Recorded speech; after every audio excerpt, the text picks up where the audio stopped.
तमाम करेलों में से मैंने बीज निकाल लिए हैं, ये आप देख सकते हैं इस तरीके से।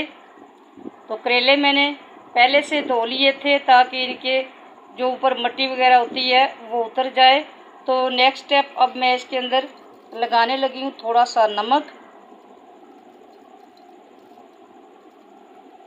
ऐसे हाथ की मदद से नमक जो है इसके अंदर बाहर आप लगा दें और लगा के इनको 10 मिनट के लिए आप रख दें।